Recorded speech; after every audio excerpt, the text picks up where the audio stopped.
Hi everyone, কেমন আছো সবাই? আশা করি ভালোই আছো। তো তোমাদের মাঝে একটা সকাল সকাল মিনি ব্লগ নিয়ে আসছি। তো শরৎকালের সকালটা অনেক সুন্দরই লাগে। তো আজকে আমি, আমার বৌদি, তারপরে আমার বড় মা হাঁটতে বের হয়েছিলাম। মানে আমরা প্ল্যানিং করেই বের হয়েছিলাম যে আজকে সকালবেলা আমরা বের হব এরকম। তো আমরা উঠছিলাম 5টা বাজে, বাট বের হইতে একটু লেট হয়ে গেছিলো। 6টার দিকে আমরা বের হইতে পারছি। এই হচ্ছে কাহিনী। তারপর একটু মজা করছিলাম, হাসতেছিলাম যে আমরা এত সকালে ফাঁকা রাস্তায় এই কয়জনই হাঁটতেছিলাম। তো ভালোই লাগতেছিল। আর এই যে সূর্যটা যখন উঠতেছিল, Oh my God. ভালো লাগতেছিল। আর এই যে আমাদের চারপাশের এলাকা একটু ঘুরতেছি। তো আমি নিজেকেও একটু দেখাই দিলাম। তো আমার হাসিও দেখতেছি, হাসিও পাইতেছিল, কি বলবো। আর শরৎকালে তো কি বলবো, আকাশ তো খুবই সুন্দর লাগে। আর সকালবেলা যদি ওঠা যায় মনটাও অনেক ভালো হয়ে যায়। আর মহালয়া মহালয়া মনে হইতেছিল, দুর্গাপুজো মনে হইতেছিল, বাট দুর্গাপুজোর তো বেশি দেরি নেই। তো ভালোই লাগতেছিল, কি বলবো, অনেক অনেক সুন্দর লাগতেছিল। আমি যখন আমি তো সকালবেলায় উঠি, তো বলছিলাম যে সকালবেলা উঠলে এরকম আকাশটা দেখতে খুবই ভালো লাগে। আর এই যে আমরা একটু বাস স্ট্যান্ড চলে এসেছিলাম। তারপরে আরেকটা গলির ভিতরে ঢুকে গেছি আমরা। হাঁটতেছিলাম, ভালোই লাগতেছে। বৌদি তো একা একা হাঁটতেছে, কি বলবো, তাড়াতাড়ি যেতে হতে, এই কারণে। তো আমিও হাঁটতেছি, বাট বৃষ্টিও হয়েছিল বোধহয়, টের পাইনি। বাট এই কদিন যে পরিমাণ গরম পড়তেছে, কোথায় কোথায় পড়ে বলতে পারতেছি না, বাট আমাদের এখানে তো খুবই গরম পড়ে। তারপরে এই যে সবুজ সবুজ এলাকা, ঘরবাড়ি, খুবই ভালো লাগতেছিলো। এইগুলো একটু গ্রাম সেটের, তো এই কারণে। তারপরে চলে এসেছিলাম। তো রাস্তার পাশে এই কাকুটাকে দেখে ভালোই লাগতেছিল, কি বলবো, খুবই সুন্দর লাগতেছিল। আর গ্রামের কথা তো বলে বোঝানো যাবে না। সকালবেলা তো এমনিতেই সুন্দর লাগে, আর শরৎকাল তো কি বলবো, আরও সুন্দর লাগে। তারপর আমরা সবাই একটু হাঁটতে হাঁটতে পৌঁছে গেলাম। তারপরে দেখি কোথায় যাওয়া যেতেছে, ভাবতেছিলাম। তারপর খুবই গরম লাগতেছিল, রোদ উঠে গেছিলো ওই সময়। তারপর আমি কি বলবো, এই যে ওয়েদারগুলো প্রেমেই পড়ে গেছিলাম। তা আমি একা একাই হাঁটতে গেছিলাম, রাগে রাগে হাঁটছিলাম, পা তো খুবই ব্যথা হয়ে গেছিলো। তার পিছনে তাকে দেখি বৌদি ভিডিও করতেছিল। এই গাছটা দেখে মনে হইতেছিল আমি গাছের উপরে লাফ দিয়ে উঠে বসি। তো বৌদি আর আমি খুবই মজা করতেছিলাম। সাথে ছিল আমার বড় মা, সেও অনেক মজা পেয়েছে। আমাদের অনেক ভালো লাগছে ঘুরতে। আমাদের দেশের বাড়িও এই রাস্তা দিকে যাওয়া যায়।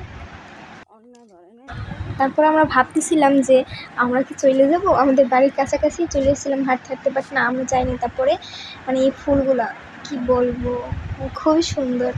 আমি তো যেগুলো ছেড়ে একটা মাথায় গুঁজে নিয়েছিলাম।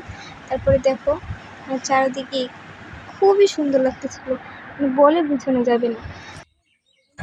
হাঁটতে হাঁটতে অনেক দূরই চলে এসেছিলাম। তারপরে চলে যাব, বাসার দিকে আসবো, সেটাই ভাবতেছিলাম। তারপরে আমি, বৌমনি বলতেছিলাম যে আর একটু হাঁটি, ভালোই লাগতেছিল। তার চারিদিকে পাখির ডাক শুনতে খুবই ভালো লাগতেছিল।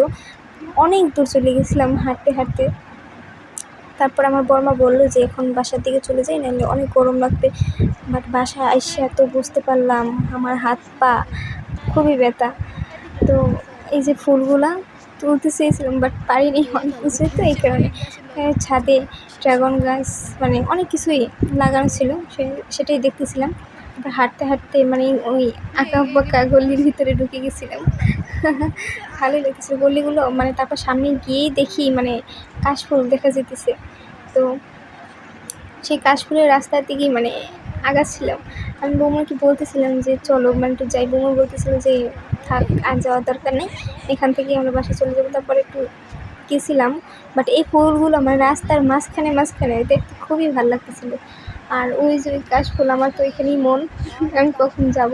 তারপরে যাইতে যেতে এই যে সকালবেলা যেদিকেই তাকাচ্ছিলাম সব সবুজ, দেখতে ভালোই লাগতেছে। আর সকালবেলা খালি চোখে যদি সবুজের দিকে তাকানো যায়, সবুজ ঘাসপালার দিকে তাকানো যায়, তাহলে চোখ অনেক ভালো লাগে। তো একটা ইঁদুর মোলা পেয়েছিলাম রাস্তার মাঝখানে। তো এটা দেখে ঘিন পেয়েছিল বৌমনি, তারপরে বড় মা। ওটা আমার ঘিন লাগে না। তারপরে এই যে ওয়েদার, ওই যে কাশফুল, আমি যাইতে পারলাম না, আমার যাইতে দেয়নি। বৌমনি বলছিল ওইখানে নাকি সাপ থাকতে পারে এইসব, তো যাইনি, কথা শুনছি, বাট দূর থেকে একটু দেখে এসেছিলাম, যাইনি। যাব পরে এক সময় যাব হয়তো বা, যাইতে দিলে যাবো। তো ওই সূর্য মামা আমাদের ওকে দিচ্ছে, আর এই যে বৌমনি আমার কী যেন হাতে একটা দিয়েছিল, বাট আমি ফেলে দিয়েছিলাম। তো হাঁটতেছিলাম, দেন অনেক রোদ উঠে গেছিলো। তারপরে বাড়ির উদ্দেশ্যে হাঁটলাম, বুঝলাম যে মানে এখন আর থাকা যাবে না, তাইলে পুরোই শেষ হয়ে যাব মানে রোদে পড়ে।